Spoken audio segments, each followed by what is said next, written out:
everybody. This is Justin Recla, host of Incorporating Superpowers, and I am super excited today because my guest today is the host of another podcast show as well. She's rock and roll in the world. I've been on her show a couple of times.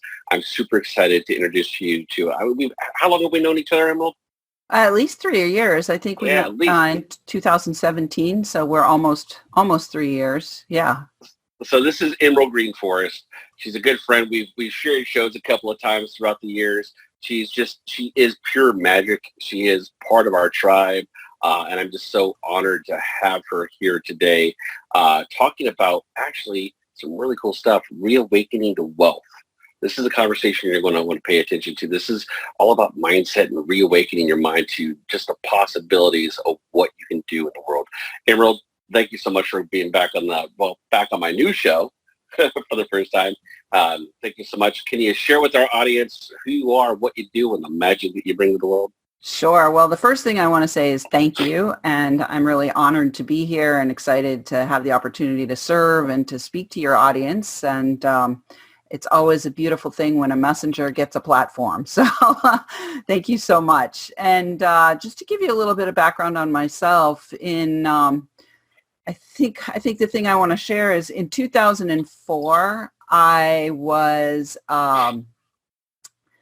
standing in my backyard, Justin. Tears were pouring down my face because I had left my career in the real estate industry about 18 months earlier, and I had gone for about 18 months without creating much income after a spiritual awakening. I had my spiritual awakening and as a result of that spiritual awakening, I walked away from a real estate career, and the last project I did was build 51 single-family houses, 56 apartments, and an office building. And so here I am in the backyard, tears streaming down my face because I had just taught my very first crystal healing class the night before. That was where I was called to step into the healing world. And I came home after making $105 at the crystal healing course and found that my babysitter had burned a hole right through the roof of the microwave. And that I had a message on the voicemail from my car guy that I needed 4 new tires. And the reason I'm standing in the backyard in 2004 with tears streaming down my face is because I've also just run over a bolt with my lawnmower. And so in that period of time, I got really clear that not only did I create my reality, but the worry about money and about not making any money while I was following my spiritual path was actually creating one challenge after another. And so since then, I've gone on to, just really follow my spiritual path even more profoundly and answer the call even more profoundly. And I've helped millions of people around the world now to really align with their own divine purpose as well as the divine wealth that is their birthright in service to that purpose. And my clients all over the world have generated almost $45 million as of this interview. Folks, I want you to listen to her story here because I know that there are some of you out there that are listening to this right now that may have had a similar experience. We're fast approaching time, if I would say we're smack dab in the middle of the time where more and more people are having this awakening and realizing that what you thought life was is not what you think life is. What you think life is. It's something completely different. And like Emerald, she had this awakening, this aha moment. We see this all the time as well with our clients, with our people. We're talking people that are doing millions of dollars in business a month to doing $105 crystal healing readings and treatments because that's what she's called to do. Because that's just you wake up one day and you realize, wow, there's more to this. Yeah. There's all about helping people, and what I love is I mean, you're a multiplex, apartments, the whole 9 works. I mean, $1 million projects here, folks, to in the backyard crying because this epiphany, this awakening, like, oh my God, what next? And that's just the tip of the iceberg because what Emerald's done over the last 3 years is huge. is absolutely huge. So Emerald, tell us how you went from being in the backyard. For those of you you may have been in the kitchen, you may have been in the bathroom, wherever you had your oh shit moment. Where did you go after that?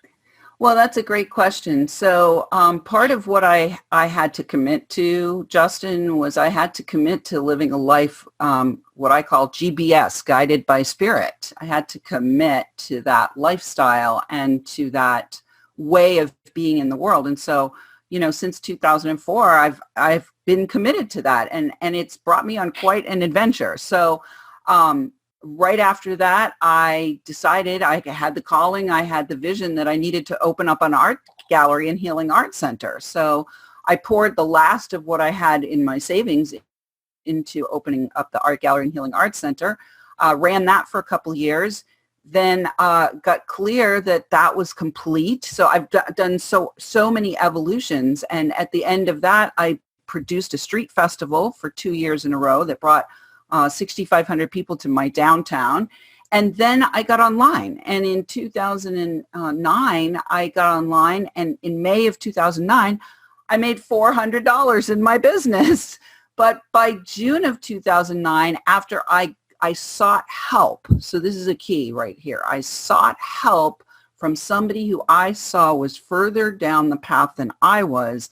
And just one sentence from that person's mouth, in May, I made $400. In June, I made $4,000. And within 3 years, I had made $400,000 serving my purpose and sharing my message with people all over the world. So, and then since then, there's been even more evolutions. And in the last year and a half, I evolved into a podcast production executive producer, and I have a business now where I work with change agents, and I'm a champion for change agents who want to answer that call, but they're feeling uncertain. They're feeling like, oh my God, how am I going to do this and continue my lifestyle? Or they're feeling unqualified or unprepared to step into their highest destiny. And the work that I do with them is I help them to do that so that they can say yes to that calling and also convert their wisdom into wealth. Now, this is why I love what you do. First of all, this is, Tony and I had our calling to be doing what we're doing now almost a decade ago. Mm-hmm. And that was to create the container for people like yourself, the light workers, the change agents, the ones that are helping those that along on their path, right? And create the space for them and bring everybody into the same conversation. This is a business show, right? And this is all about the dreams. This is all about making it real. And I know we're talking about reawaken to wealth, and we're going to get to that here in a second. But I think it was extremely important for people to hear your backstory, because you went from being very active and very successful in the real estate business to doing what you're doing today and being very successful in what you're doing today, right? Yeah. So folks, it might scare the living shit out of you. You might like, oh, how do I leave all that behind? But when you have that awakening, when you have that calling, when you have that aha moment in your life, you recognize the path that you were on is not going to be the path that you end on. Mm-hmm. It's huge. And you can have, most people I realize, Emerald, is that they have that point and they realize what it is it's not just about paying bills. It's not just about taking the family vacations. It's about how many people can we help? What's the impact that we can have, and just doing that, because ultimately at the end of the day, that's what drives us, right? That's what feeds our soul and our spirit. And we're going to get, this is going to be a great transition here, is what people don't realize, and this is the secret sauce, we'll talk about this after the break, is that when you walk the path, like you said, what did you call it? You're guided by spirit. Yeah, GBS. I have my GBS on. when you're guided by spirit and you trust that, regardless of what faith you are, I don't care if you're Christian, Catholic, Muslim, it doesn't matter. But if you walk in faith, you walk in connection with the divine, the universe, spirit, whatever you're going to call it, magic happens, you have an impact, and guess what? The money just shows up. It is magic, folks. And this is going to be a great transition. So because right after the break, we're going to dive into reawakening the wealth. And if you're in this spot, if you've been where Emerald's been, I've been there. I was there a decade ago having that moment, right? So if that's you, if you know somebody that is, you want to listen to what's after the break. Emerald, where can people go find more information about you? Well, I actually have a little quiz that I have created about wealth. And so part of what we're going to talk about after the break is how we can be wealth resistant. So you can take my wealth resistance assessment at quiz.wealthylifementor.com. Perfect. And after the break, we are going to dive deep into reawakening the wealth mindset that comes from that, what's needed into it. So stay tuned right after a word from our sponsor. Are you an entrepreneur who speaks at conferences? Have you attended a conference and seen someone on stage you know is guilty of bad business practices? If you want to stand out from the crowd and give your prospective clients peace of mind, then make sure your business is in the Clear Directory. All of our members operate in transparency and are screened annually for frauds and scams. Stand out from the crowd and get in the Clear Directory. Visit clearbusinessdirectory.com/join to sign up today. Welcome back to Incorporating Superpowers. I'm your host, Justin Recla, and today we are talking to Emerald GreenForest about reawakening wealth, and how you go from being here to being here once you've had that spiritual awakening and you realize that there's more to life than just paying bills, eating food, and dying. Emerald, you talked about an assessment that you had before the break. Talk to us a little bit more about what this process is, what this looks like, and what it can mean for somebody that might find themselves in the position of having that awakening and not too sure where they're going to go next. Sure. So I think what I want to do here is I do want to just dive right into the 5 ways that we ward off wealth and talk about exactly what was happening for me that afternoon when I was sweating in the backyard, tears pouring down my face. I had followed my spirit, but I was still entrenched in old ways of thinking, and it was an old world in 2004. We've come a long way since 2004. So, but what was running for me in that moment was worry, which is one of the 5 ways that we ward off wealth. And what happens when we worry is I'm a seer. So we're talking about incorporating superpowers here. I'm a seer, I'm claircognizant, I'm clairaudient, I'm clairvoyant. I have all the clairs going on. But when I'm working with clients and I see that they're worrying, how that looks to me with my seeing eyes is it looks like a dark, gray, musty smelling army blanket that's just literally wrapped all around them and around their business. And it's repellent to wealth. It's energy. It's energy. I don't care what you believe, what your spiritual belief, everything is energy. It works that way. And if you're attuned to it, you can pick it up. Mm-hmm. And that's what I see when I see people who are in that state of worry. And money is repelled by that yuckiness. So I want to talk really quickly about the 5 ways that we ward off wealth. Worry is one of them. Withdrawing is a second one. So let's say people are listening to this podcast and they get all excited and they're like turned on, and then they walk away and they they withdraw themselves from the energy of activation that we're providing here for them. And they go back and they hide in their little cave. This happens a lot when people go to live events. They get all excited, they get activated, they get turned on, their neurons are popping, and then they get home and they're back behind the computer and they're in their little hole and they withdraw. And so again, money and wealth is not going to be collaboratively partnering with you if you put yourself out and then you hide again, and you put yourself out and then you hide again. You lose consistency in the field when you do that.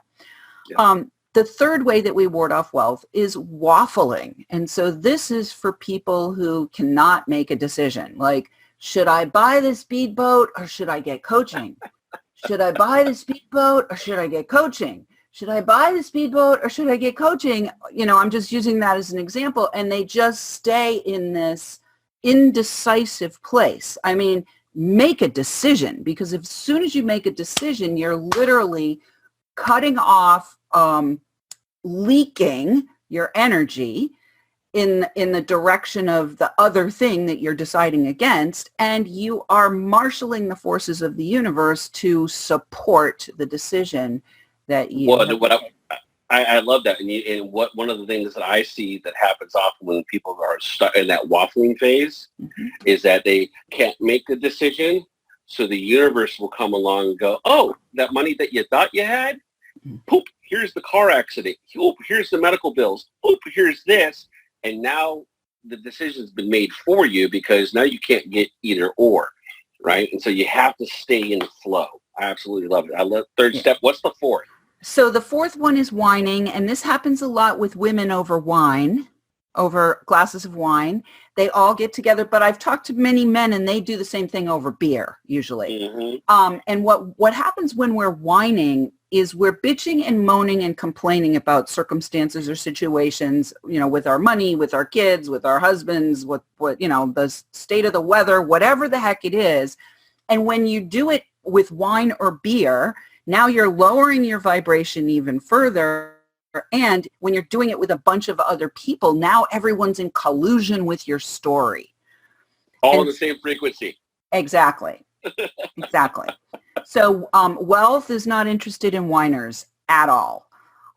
Wealth is interested in people who, yes, are honest with situations that they might be finding themselves in, but honest so that they can identify where they are, not so they can just bitch and complain about it, but identify where they are so that they can now orient their GBS to go where they want to go. Like if I'm going to New York, I need to know I'm in Boston and not in LA, right? I need to know that. So I'm not saying deny, but I'm saying it's about the whining aspect, that wealth is going to be repellent. It's going to be repelled by the whiners. Well, and folks, to add to that, one of the things that you can do to help train your mind instead of whining it, you have to be able to exist in a place where even if your current reality is not matching up with where you're headed and where you're supposed to be, we tell this to people all the time. You have to have the courage and the strength to be able to look at reality as you see it and deny its existence. Mm-hmm. You just have to do it, because in order for that frequency shift to rise up, you have to be able to deny its existence, because you just keep feeding old stories and getting other people to co-sign with you. That's the reality you create. And I like to call that. It doesn't make sense, but you have to do it. I like to call that disintegrating rather than denying, because I think that you have to disintegrate the existing structure and form that you have created around you that props up that old story. That has to be disintegrated and deconstructed. Yep. Right. Yep. You have to move through that. So what's the fifth and final? So the fifth way we ward off wealth is waiting on. And this looks like this actually is a two-pronged thing. So sometimes waiting on looks like the princess in the castle just waiting on the handsome prince to come along and rescue her. And she's waiting, and she's waiting, and she's waiting, and she's waiting, and she's waiting, and she's waiting, and she's waiting. And again, wealth is going to be repellent to that, because there's no active engagement with the universal forces there. There's just like this being trapped in the tower, right? Yep, other way that waiting on shows up is becoming Cinderella and waiting on everybody else. Like I'm taking care of this person, I'm taking care of this person, I'm taking care of this person, I'm taking care of this person, and like whatever I've got going on is last, if it's even on the list at all. Yeah. So those are the final ways that we ward off wealth. So there was worry, withdrawing, waffling, whining, and waiting on. I like it. I absolutely like it. And you know what? I think there's a lot of people that find themselves in one of those five areas. And I'm going to get my Bob Newhart moment in here. If that's you, stop it. You've probably seen the clip, the Bob Newhart clip. Yeah, just, folks, stop it. I get it. It's not that easy. You have to be working with somebody that's going to hold you accountable to a higher frequency. You have to look at the people you're surrounding yourself with, and are they co-signing with you? Because if you want something different, you don't just have to do something different. You have to be something different, and you have to believe something different.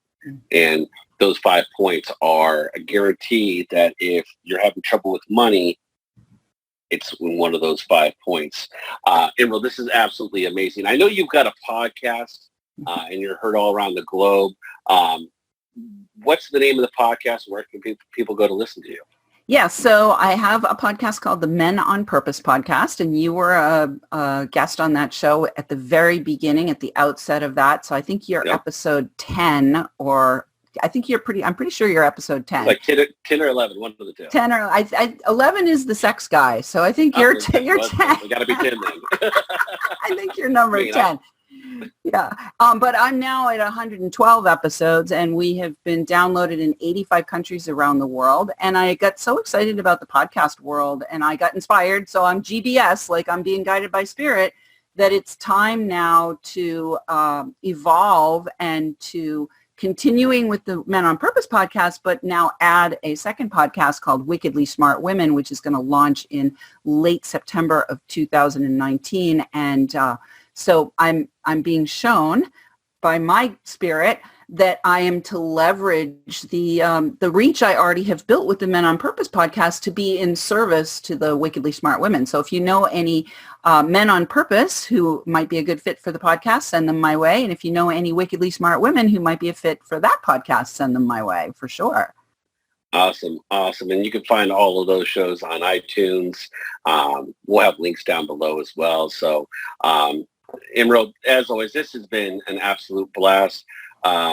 Folks, tune in, go listen to her podcast. She's putting out some great information.